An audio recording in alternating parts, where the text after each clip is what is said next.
Right, muri Zimbabwe makadiko kumatima nenyika kwese kwa muri zita ndonzi DJT1 tiri pano pa Teachkach MTV apo patinobata nyaya dzakasiyana dzinoitika mumatunhu atigere pamwe chete neakatikomberedza. So nhasi ndapinda mu Stone Ridge pane imwe nyaya inosuwisa isingafadze asi tate zvisinei regaiwo tikupirewo nyaya iyi munzwe kuti zvinhu zvacho zvakafamba sei. So ndina mainini wangu ari panapa vandoda kuti ndimboite hurukuro nawo tinzwe kuti chii chakaitika, zvakafamba sei kusvika pano patasvika zuva ranhasi. But haisi nyaya inonakidza, haisi nyaya inofadza, itori nyaya inosuwisa. Saka so regai tisapedze nguva tinge tichipinda munyaya yedu tinzwe kuti zvakafamba sei uye chii chakaitika. Mainini makadii? Ndofara mainini. Muchidimbo ndoda kuti mundititsanangudzireiwo mbichana, chingozvishingise mbichana ndoziva kuti muri kurwadziwa. Munonzi mai ani senemu yenyu? Ndonzi Mai Magwedebure. Mai ani? Mai Magwedebure. Okay. So chii chakaitika? Ndoda kuti mundititsanangudzirei mbichana kubva kumashure, kubva pamakaita nhumbu muchizobva kuita nhumbu kuzosvika musununguke. Ndakaenda kuchipatara sekuma 1 pandaenda kuchipatara kunegekena kuGoma Hospital.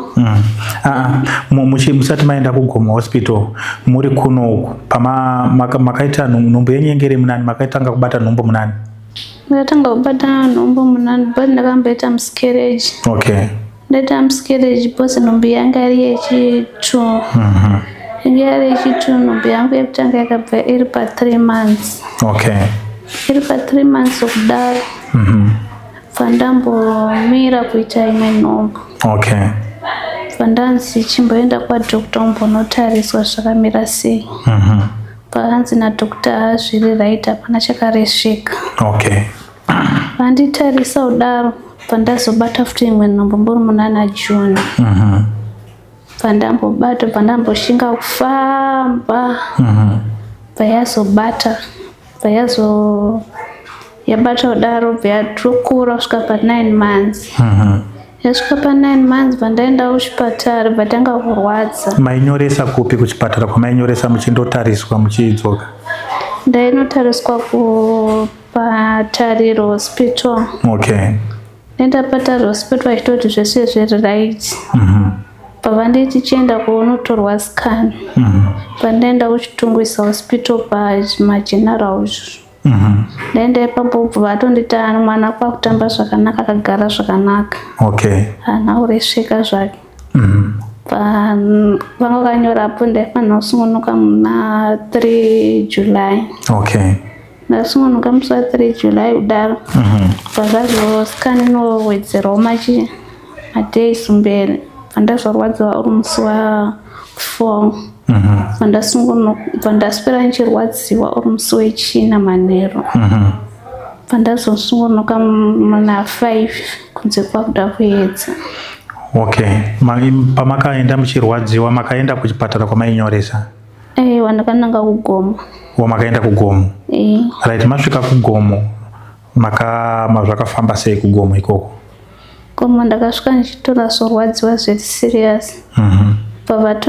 Vachinditarisa vachitoti nhumbu yako yadzoka yakatanga iri pa 3 cm vayadzoka vayasvika pa 1 cm vayazofamba futi kusvika pa 4 cm vakundidzosera futi ikoko pavanditi nhumbu yako yadzokera pa 0.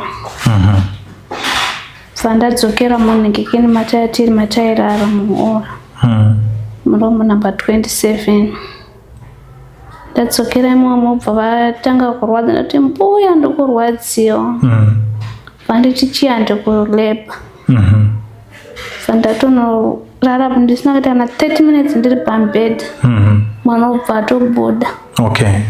Abuda kudaro mwana wangu ubva ndigadzika pachipfuva. Ndichifemera mwana. Ndichifemera mwana kudaro mwana wangu ainazofema zvakanaka. Pavatoni. Anga ari mwana Anga ari mwana mukomana. ari mwana mukomana wada kubva vamuendesa kuuyu kunesari. Okay. Muendesa kunesari. Asi paakabuda mwana wenyu muchisununguka akatochema, makatonzwa achitochema? Akanasochema zvakanaka. Saka pakazodzoka naye mwana zvakunzi mwana ashaya. Wakadzoka naye here wachiti mwana ashaika, wachikuratidzai? Wakazvifambisa sei wachizokuudzai imimi kuti mwana ashaika? Vakadzoka naye vakamuputira nezvichera zvebhluzo. Vakatomuvhara kufesi zvese nechi nemakumbo. Zvenge zvatora nguva yakareba sei mabva kusununguka? Pasina kana 30 minutes. Pandatoti apa ndiri kuziva kuti mwana ashaya, mwana wangu anga ari mupenyu. Zvinhu zvazvo zvinorwadza. Nemarwadzi anoita peni yerepa. Aiwa, musacheme maine, muri kurwadziwa, musacheme. Musacheme, zvishingisei ndozvizi. Aiwa, musacheme. Musacheme. Musacheme, zvishingisei. Very sorry. Aiwa. Musacheme. Musacheme. Iwo wachikutaurirai pamakasununguka wakati pane chichi mwana enga asina kumira zvakanaka here, enga asiri kufema mushe here? Musacheme maine, ndikukumbirawo sorry.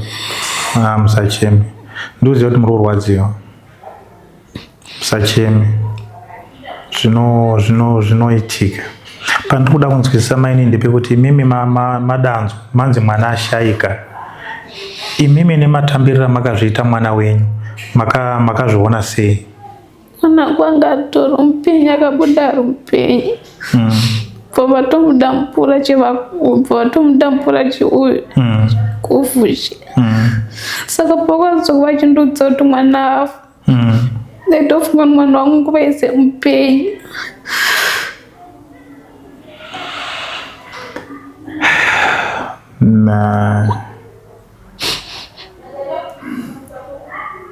Alright. Alright maine, naiwa. Asi mimi maonera muri kuzviita makazvitarisa mupfungwa dzenyu, muri kuti mwana wenyu akafa here kana kuti pane zvakaitika? Ndoti pane zvakaitika. Mwana wenyu haana kufa. Alright maine, naiwa. Ndidainziro oyo waturawa achiregai kuchema maine. Musacheme maine, zvinoitika. Regai timbonzwe kuna mama.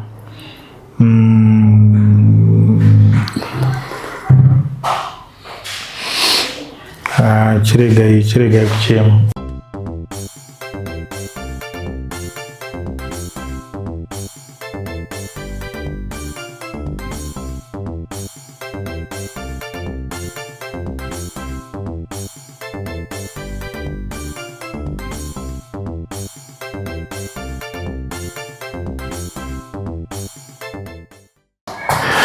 Alright, muri yeZimbabwe nyaya yedu iri kupfuurira mberi. Iko zvino izvi ndagara naamai wakabereka mainini wendinge ndiri kutaura nawo wabva panapa. Saka so regai timbonzwewo kusaidi kwamama, tinzwe nyaya yacho kuti yakafamba sei. Mama makadini? Iripo makadini. Ndinofara hangu. So imimi mama, panyaya yatiri kunzwa iyi semunhu mukuru, munganditsanangudzirawo imimi kubvawo pamakatangira nemazira makazviita nemaonera makazviita kusvika pari nhasi, zvakafamba sei? Inini mwana wangu akarwadziwa nenhumbu musi wechipiri. Arwadza nenhumbu musi wechipiri manheru na1. Ndobva taenda kuchipatara usiku. Chipatara chipi? Harare Hospital. Nemurume wake. Tichisvika kuHarare Hospital ndobva tanzi siyai munhu wenyu mudzokere kumba. Ndobva tamusiya ndobva tadzoka kumba. Tadzoka kumba mangwana masikati ndobva ndaenda ini palunch na1. Ndichisvika ndichipinda palunch na1 ndobva ndapinda ndikamuona mwana anga achirwadziwa nenhumbu. Achiti vanditarisa vakanditi ndine 4 cm. Ndokubva vamusiya ndobva ndadzoka kumba ndobva ava manheru futi ndobva vamutarisa zvikasinzi hausisina masentimeters apa. Ndobva ndasiya ndobva usiku ndobva azoti kumakuseni kunze kwezi kuma to 5 zvikasinzi mama ndava nemwana mwana manje. Okay. All right. Pakanaka. Ndokubva murume wacho nobva azoenda makuseni afangoenda kubasa nobva asvika kubasa achienda kubasa ikoko Harare Hospital. Pamakanzi mama ndane mwana makabvunzwa here kuti mwanai? Akati mukomana. Okay. Nobva ndasiya. Ndokubva ini iye murume wacho nobva aenda makuseni. Aenda makuseni murume wacho achisvika nobva achida kupinda zvikasinzi hakupindi. Okay. Murume anobva agara kusvika na1 tichisvikawo na1 tichisvika tichipinda tese na1 tichipinda mukati zvikasinzi endai kuward labor ndokwaari tichienda kuward labor kuya tichisvika manesi manesi akagara pamamusuwo zvikasinzi hamupindwi mukati mune vanhu vana vaendeswa kumunesa rimi mamupinde muone munhu weni pano. Okay. Vachitoti ndati ndobvunzawo zvikasinzi imi munobvunza uya aramba kusona masitichi here mwana wacho muri kuvhunza. Akati upi aramba kusona masitichi mwana wenyu? Vatouya kati norambira kusona masitichi chisona masitichi hapana kana zvavakataura. Ndobva ndatomupa chikafu chake anga sapozi kubuda musi iyoyo masikati na1 zvikasinzi asi kubuda anobuda mangwana. Ndobva tatoti takuya kasi musi yemangwana anobuda na1 mangwana asona masitichi. Tadzoka kuno kumba tine murume wacho tadzoka kuno kumba bva tatogara kumanheru vakutofona tabva koko na 6 zvikasinzi ndimi murume waMichelle kati andiri mai vake zvikasinzi akuudzai here kuti izvoni mwana ashaya. Kati mwana ashaya akati ingatabva ko1 masikati madii kutaura ende futi pane mafoni namba anenge aripo dei muchitaura ipapo hamuna kutiudza ndozvaitika mwana toti ndosakazvidzi mafoni namba ngaanyorwa nditi zvinhu zvinoitika zvikasinzi hamukwanisi kunhikira apa ndobva ndapa murume wacho foni bva vataura naye bva mumatanga kuti zvokuti munhu anga autopopota paya vana mutorera foni vakuzonzi hamukwanisi kusvika kuno here ndikudzei kuti nguva ina yatiri na7 bva tatanga kusumuka kuenda futi kuHarare Hospital usiku. Murume wacho nobva asvika kasinzi ngaapinde ndopakapinda murume wacho mukati nobva apinda zvikasinzi Michelle akuudzai here kuti mwana wake ashaya kasinzi pane pana bva ndiri kuchitaura ndai panapa makuseni mukatadza kupinda ndikapinda masikati hapana kana chamakataura izvi naye muri kutaura here mangotariseni yekuti masitichi apa futi muchisona mwana muchiti hanzi ari pasona masitichi muri kumusona muchisiya tsone iri paari muchimboenda kune vamwe modzoka futi momudaro modzokera futi musiye mwana ari pakadaro. Saka chii ndibvatisenzani mukati papa ndobvaakazonzi pinda unoona mwana wako afa wacho sena mapepa amizvavakataura mvavasaidisa mapepa uzofuma chipedzisa mangwana makuseni asi mwana wenyu akura pakusona masitichi pakazonzi ngaachipedziswa kusona masitichi acho ozoonekera mangwana acho zizodzokera mangwana iyo achizonzi munhu toda murume wacho mangwana ndopakazoinda murume wacho nezuro. Tikati sisu mwana hatisi kuda mwana nokuti mimi kana mutora masitichi ndakadza kuti pachikuru kuti pachikuru pamutemo munotaura zvikana zvimene zvine zvaitika pachinzi vanhu foni namba munotaura ndozvichikuitika moudza vanhu ndozviripo manyarara kuti zii mozotiudza vanhu vemunhu wadzokera kumba ozodzoka bheki futi motaura futi kuti ndozvaitika. Saka chii ichocho dai hurumende yambozamawo kutiraya kupindirawo panyaya dzakadai nokuti hakutotya kuti torarama sei kana zvava kuti zvava zvemari kana zvava zvechii hatichazivi. Ndosaka muzoona vamwe vanhu vachizozvarirambo vamwe vanhu vachifira mudzimba ndizvo zvine zvichiitika izvi nokuti vanobata hamene mabatirwo anenge achiitwa vanhu nemaitiro vanenge vachiita hatisi kuziva. Alright, saka imimi makazvitarisa imimi muri kuzviona sei mupfungwa dzenyu makatarisa mafambisirwo akaita nyaya yemwana wenyu achibatsirwa mune imwe pfungwa here muri kuti mwana wenyu akashayika here mwana wenyu akafa here zveshuwa kana kuti pane zvimwe zvinhu zviri kuitika kuseri zvamusina kunzwisisa? Ndinoona kuti pane zvimwe zvinhu zviri kuitika ndingataura kuti ndodati hapana ndakaona pane chimwe chinhu chiri kutoitika pane zvinenge zvichitoitika ikoko nokuti hatisi kunyatsonzwisisa isusu nokuti oraiti kuti mwana nyaya yangu ndepekuti inini patakasvika vakadi kutiudza nyaya yacho ndo zviri kuitika izvozvo vakataura zvakadai kana murume wacho paakauya makuseni vakataura kana paita zvakadai emergency yakadai ndozvotoziva ndo zvinenge zvichitaurika makutoti munhu adzoka bheki motaura hamuchatiudzi chokwadi.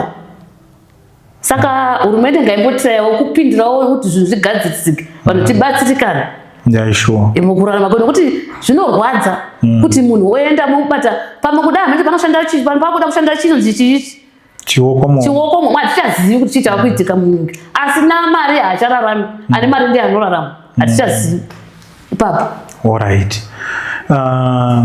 Asi mwana uinga ari mwana wechingani kune mwana wenyu? Ndokutanga. Alright. Anyway, aiwa hazvina mhosva mama, tinodaira kuti zvino zvinoitika asi nyika iri kunzwa kana pane zvinenge zvichiitika tinodaira kuti vakuru vanogona kuzvigadzirisa kuti zvinhu zvinge zvichifamba nemugwara.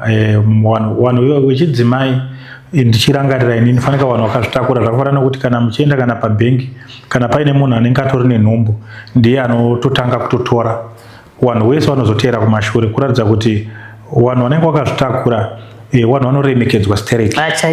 Saka kana woremekedzwa ukobva wandotorwa kodzero dzavo vamuchipatara zvichida pamwe pane zvimwe zvinhu zvinenge zvisina kumira zvakanaka nekuda kwekuti kune vamwe vanhu vanenge vachishandawo vachingodaro zvinenge zvisingatozikanwi kuti zvinhu zviri kufamba sei. Asi mukaramba muchitaura saizvozvi kuti pakadai panoda kugadziriswa, tinodaira kuti vakuru vanopanzwa panogona kufamba zvakanaka, panogona kugadziriswa. So mune mamwe here mashoko ndisati ndatora hangu baba vemwana akashayika tinzwe kuti vanoti kudii, pane mamwe mashoko here amuri kuda kutaura musati mabva panapa? Handina hapana ndoda kutaura chete kuti papa pangogadzisa chete papa pangogadzisa pangu zvangoitawo zviri mugwara zvakanaka zvatinongoda chete. Alright. Ndinotenda mhuri yeZimbabwe ndonyaya iri panapa. Ndofunga muri kunzwa mama vachitaura mamiriro akaita zvinhu, saka panogona kunge paine pamwe panhu panoda kugadziriswa. Handina 3-4-5 days ndine imwe futi kesi yenyaya yemwana ari kunzi mudzimai akashaya futi mwana pagomo ipapo pachipatara ipapo. Saka kutaura kuti kune zvimwe zvinhu zviri kugona kunge zviri kuitika kuseri zvisiri kuzikanwa zvinoda kunyatsa kuongororwa kuti zviri kufamba sei. Zvakaoma 9 months kuti wozongonza munhu akutobuda muchipatara asina mwana ashayika kana kutoti atsakatika asi kutooneka, zvinhu zvinorwadza. Regai nimbonzwe kuna baba wemwana tinzwe kuti zvakafamba sei semunhu ingaine mudzimai ndo waiona zvimwe zvinhu. Regai tivanzwe.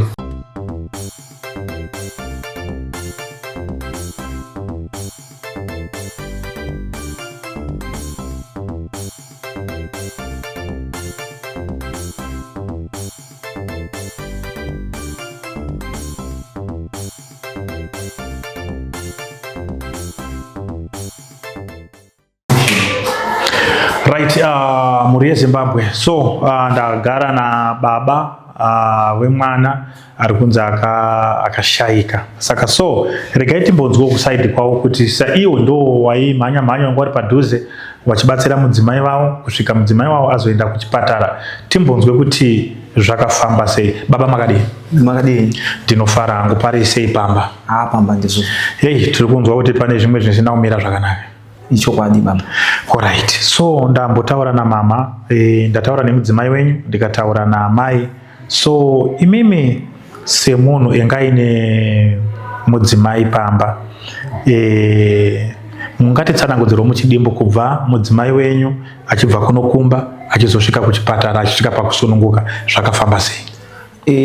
Ndanga ndakavata mai wakandifonera kuma1 vachiti mai mwana akuchena ndikuvadza nemusana. Okay. Mandati arega ndite sei ndimuke ndinomhanyira kundiwane kuHindrive. Indrive ndaiwana $7 nawo kuchipatara. Okay. It was past 1. Alright, past 1 ndikauda kuchena. Okay. Ndikadano haya Indrive payapadini payatitora ndaenda panonosiwa kuHarare hospital kwaSalem Gabi. Okay. Tanowasiya ikoko isu takanzi no imi hamuchakwanisa kugara panapa takuwasiya vatisi vagare kuno imi makudzokera kumba. Okay. Wakanzi mimi wakasara wega ikoko? Wakasara osiwa isu tokatadzoka. Okay. Alright. Because vati vari kuvadzwa nemusana. Alright. Yenge isiri nhumbu yarwadza? Nhumbu yange yarwadza. Nhumbu ndo yange yarwadza zvekuda kusununguka? Kuda kusununguka. Okay. Alright. Mavasiya chii chakazoitika kuseri kwacho? Mangwana acho vakandifonera vachinditi ndava nemwana.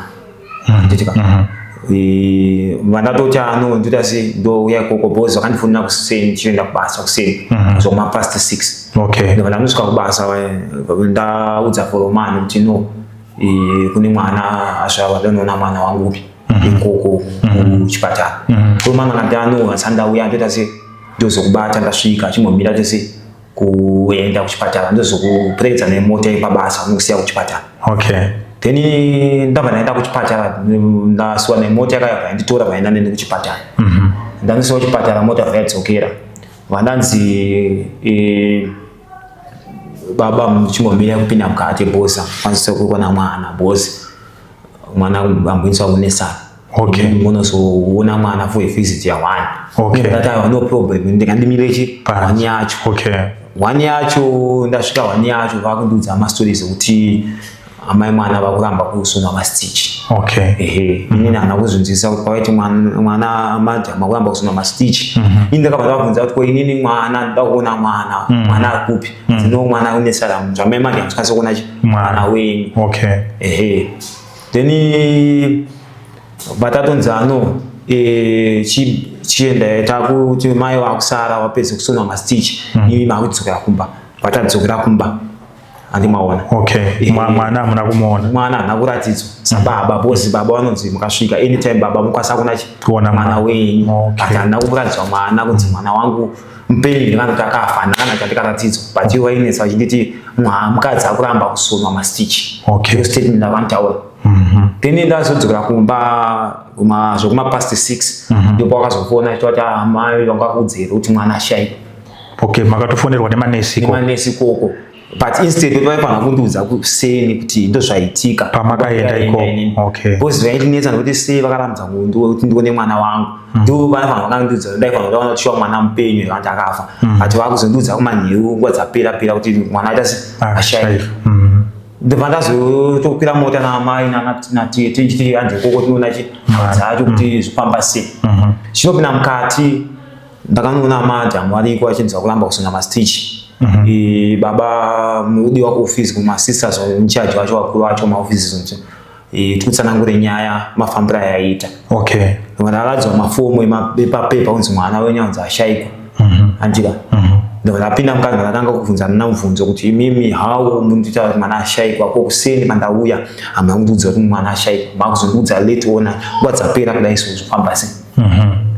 Wakati chi ndokatanga kuti no takufanira kusayinisa mapapers eburial kuti mwana wenyu ashayikwa atofanira kuti muende kunyosa mapepa kumaofisi unosayinisa eburial. Baba nditi makasungukira baba kuti muone mwana wenyu kuti mwana ndakasunguka da kumuona. Ndasvika ikoko ndaipapa ndasana mapapers alipo ndaitosana nawo ndikano handikwanise kungosayina mapapers kumwana achinzi kana mwana mupenyu akafa nguvayi mwana achinzi ambomumisa mukaka namai wake azanga achifema ko azofa nguvayi. Mwana aenda ndapinda mukati ndaratidza mwana but mwana airatidza kuti anga ne 2 or 3 days akaumbuka. Mwana zvaiva nhasi andinonga kuti mwana uyu wanhasi but mwana akaratidza kuti mwana ane mazuva akaiswa mukati muchara suppose anga akaumbuka anga akatumbuka mwana wacho. Saka ndasi kunzwisisa kuti mwana uyu ndiwangu ikandasu saka ndakatombesana nawo ti mwana uyu ndiwangu ikanda vakatopesa kutondisana kuti wewe azvanetsa kuda kusungisa because uda kuramba kusana mapepa emwana wako. Ndakati inini hamungandindisane mapepa emwana wangu asina kufa ini usa mwana wangu mupenyu. Mozoti mwana afa nhasi sei imi muchati mwana anga akasungirwa spinal cord muro 2 times. Wakakudza kuti mwana anga akasungirwa spinal cord. Anzi akafira mudumbu akasungirwa spinal cord mudumbu vabuda akafa but iyo senyenda kuti mwana akatoyeradza kuti amai wakamubata akamuyamisa mukaka. Pozi pandataura namai wangu achitanze ndakatomuisa pachest. Achitomwa mukaka. Saka ini zvitondinetsa kuti zvikufamba sei. Saka iwo ndo waizokudza inhoroondo yekuti anzi mwana anga akasungirwa spinal cord. Ndingofisi ndina amai vatonditsanangura ndina amai. Amai vana zvavakamwasa kutaura inini baba ndindaitaura ndivakweshina mubvunzo. Okay. Ndazoenda ikoko vatatoona mwana ndikati mwana wacho hazviri kuenderana nezviri zvinzi mwana akafa asi wangu ndikuti anhano. Ndobva ndazotosayinisa kuti tsamba yonzi makuenda kuburial. Then ndabva ipapo manhiri acho ana mai vawapinda vachiona mudzimai wangu natete kuti wasvamusaziva gasenyaya kuti mwana akuramba kusona mastitch uyu. Ndobva ndatoziva takuenda kumba tozozona chimangwana ine vananzi mimi baba munodzoka mangwana motudza kuti mazofunge kuti totora mwana wenyu tobhadhara chipatara kana mukwanisa kuti tatora imi chazokupai cost yekuti muchazobhadhara mari yakawanda pafinal policy kuti mwana wenyu tivige kana kuti mimataura kuti kana zvinetsa makutibhadhara mari yekuti kwanise kupisa mwana wenyu. Saka ndakamhara kuti no inini handichakwanisa kuramba ndienda mberi nenyaya idzi ndichazokuudzai mangwana ndazodzoka kuzotora madhamu angu because madhamu angu vakazosara vachipedzisa kusoma mastitch. Okay. Ini ndazoenda kusena kuti mangwana mwana anoprocessa nhau dzimapepa ndaenda kumahofisi anoshandisa mapepa kuti mbhadhare mari kuti mwana wenyu apiswe ndabva ndanoenda kunoshandiswa mapepa acho ndakamhara matora ndamasiya kumaofisi avo kumanesi acho ndibva ndanombonzoenda kuaccount inobhadhara $20 yemareceipts yekuti mimi mwana shuwa ndakatobhadhara $20 yemapepa akunzi baba tibhadhara $20 tichibhedheriwa mwana wenyu tumupise. Ndabva izvozvo ndapedza ndanobuda namadhamu yangu takuenda pajeni ndiomafamba akatanyaya. Saka ini zvitondinetsawo kuti nyaya dzawo dzombofamba sei asi unyazonzwisisa kuti zvofamba sei. Alright. Saka imimi sababa wemwana muchitarisa mafambiro akaita nyaya iyi yakakujekera here kana kuti haina kukujekera? Inambondijekera uye hainambonyanya kurondedzwa zvepachokwadi yakuda pachena chaiyo kuti nyaya iyi zvombofamba sei handakunzwisisa because mastatement awo avaitaura anga akasiyana siyana. Ndakaona 3 different statements akabuda nenyaya dzekutaura baba nezvikuitika zvasi kuenderana. Saka ina hazvina kundijekera asi kunyazonzwisisa kuti vakunditi mwana akafa kuti amai vakutaura kuti mwana akambomisa pazama achimwa mukaka vakunditi mwana akafa manheru later on but kuseni mwana akazvabada zoti akumwa mukaka asi chanzwisisa. Ya ndinotenda. Saka so nhasi mashoko amuri kuda kutaura imimi zvichida munogona muine kutsutsumwa kwamuri kuita mumwoyo menyu. Mashoko amuri kuda kutaura nhasi kune vanhu vari kukuonai kana kuti kunani ndiye kuti chii? Ini ndino mashoko andotokwanisa kuti handouti amawadikane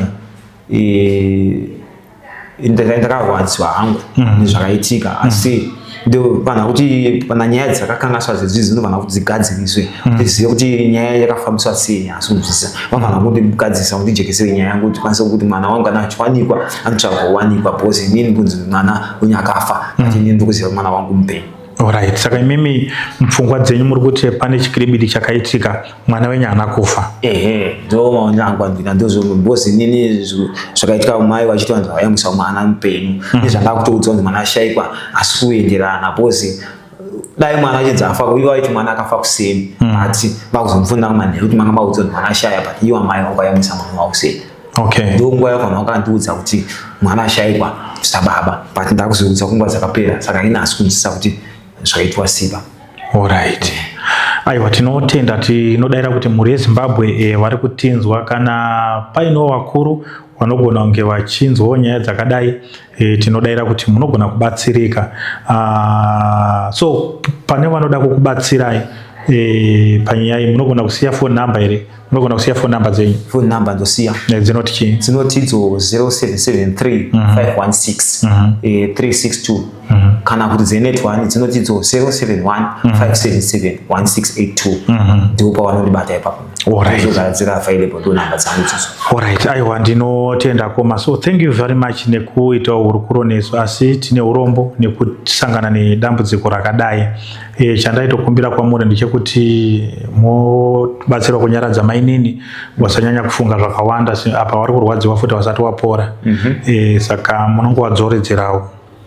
Imi muri munhu wemurume pamwe pacho munogona kuzvishingisa asi mainini vadzorewo kuti ano mudzimai wangu zvinodini zvinowanika upenyu hapana chinowira munhu chisati chakambowira umwe mongowanyaradzawo kuti vasarambe vachirwadziwa. Saka so ndinokutenda yakoma thank you very much nekutaurawo nesu. Vanoda kukubatai phone number masiya vanogona kukubatsirai panyaya iyoyo asi isusu tinoti tine urombo hatitarisiri nyaya dzakadai kuti dzinge dzichiitika kuzvipatara zvihombe.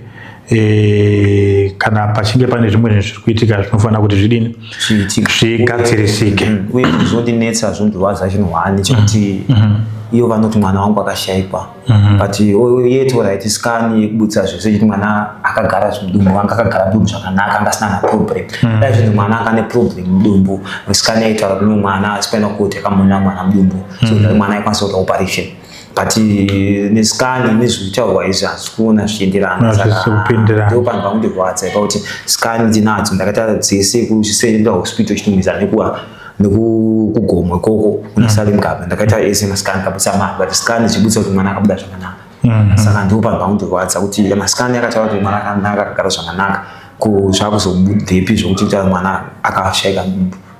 Alright. Aiwa tinotenda koma tinotenda so thank you very much nekuita hurukuro nezo. Right, muri yeZimbabwe ndonyaya yetenge takakubatira izuva ranhasi ameno kuti tichizeya nyaya iyoyi imimi munoiona sei ngatisangane kucomment section kana pane vanogona kubatsira hama yedu namba ndo dzawasiya muwabatsirawo kana paine dzimwe pfungwa hatizivi pamwe zvavari kufunga hazvisirizvo. Munoziva kuti munhu tinofunga zvinhu zvakawanda ende zvinhu zvakawanda zvinoitika saka phone number tasiya vanoda kuvabata vanovabata vanoda kuvabatsirawo padambudziko rakadai vabatsireiwo zvinhu zvifambe zvakanaka. So thank you very much. Ngatisangane zvakare muchikamu chinotevera patinenge takakubatirai dzimwe nyaya. Tinokutendai mazvita.